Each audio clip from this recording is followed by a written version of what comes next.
our design looks really good, and if we just do a few more sensitivity tests, we'll be certain that it's going to perform as expected. Sensitivity. SENSITIVITY. Sensitivity. Yeah, sensitivity is not just a word in relationship counseling or therapy sessions. It is a word in engineering and in science and in other related fields. So sensitivity comes up in, I think, two main ways, although probably more than two ways, but the two ways that I usually think of the term sensitivity are this. One is the sensitivity of a tool or a measurement.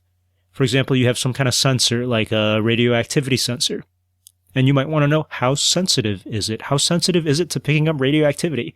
How small of a rad, how small of a curie is it going to detect? You know? And that measure of how small of a measurement it could pick up is a measure of its sensitivity. So there's that sensitivity of a reading or a measurement or a tool. The other type of sensitivity that's relevant to engineering, that's very relevant to engineering, especially in design, is the sensitivity testing that you should probably do to confirm or help validate or verify test results on a design. So that's a really complicated way of saying you better make sure that when you test your design, there aren't these underlying factors that influence the test. So for example, you've designed a car, right? And you do some tests that, like, say, if you're driving at 50 miles per hour along this curved road, it'll flip over, you know?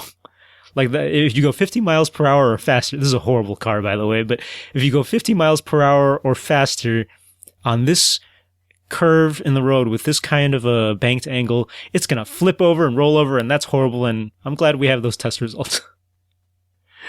So when you do that test, you might want to do some sensitivity testing on these results. So for example, would you get the same results? Would you get the same number if the banked angle of that road was changed by like 1 degree or by 1% or something? If you increased it by 1% or decreased it by 1%, would you still get that the car flips over at 50 miles an hour?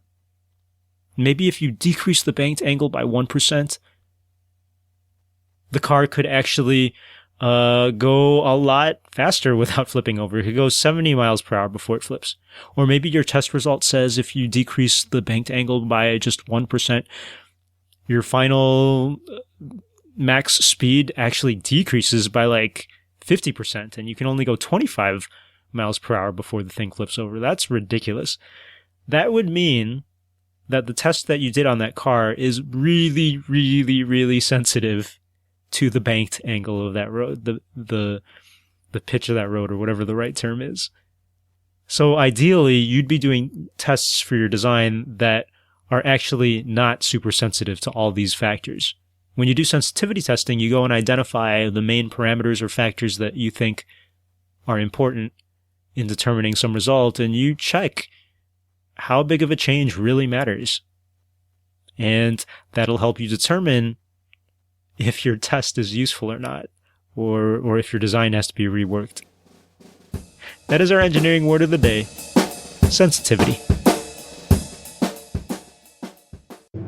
Hi there, this is Pius Wong, producer of this podcast and producer of the K-12 Engineering Education Podcast.